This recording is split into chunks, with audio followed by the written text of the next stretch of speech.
The Trump administration will not give in to absurd Taliban demands for U.S. withdrawal within 18 months, regardless of conditions on the ground. Let's get perspective from Jerrod Laber. Jerrod is a fellow at Defense Priorities and writer for Young Voices. He is tweeting at Jerrod, Jerroda, Laber, Laber. Jerrod, welcome. Thanks for being here. Thank you for having me. You say that Lindsey Graham is wrong. Why? Well, I mean, we've been in Afghanistan for 18 years. We have very little material progress, enduring material progress to show for it.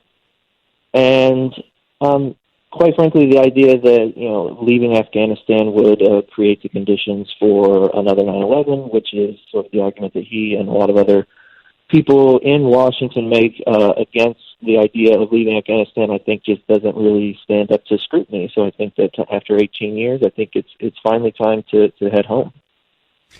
Is it a matter of the amount of time the U.S. has been there, or a matter of whether or not the presence of the U.S. has yielded any results?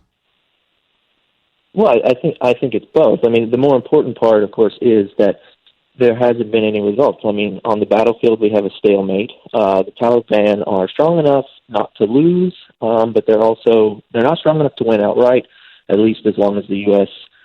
Is supporting the Afghan government and the Afghan military, but they're not. But the U.S. has proven itself not willing to invest. We can't beat the Taliban at any sort of acceptable military and financial cost. Like we're not willing to invest beyond the political status quo, which is why we have the military stalemate that we have. But also, the part of the goal was to build up an Afghan government that could provide for its own security, provide services to its people, basically eventually stand on its own 2 feet.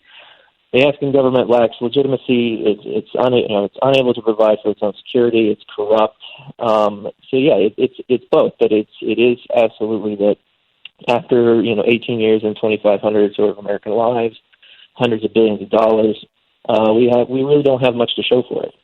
So, to quote from the piece that you wrote, the Afghan government is corrupt, pretty much echoing what you just said, the Afghan government is corrupt, unable to provide basic services, run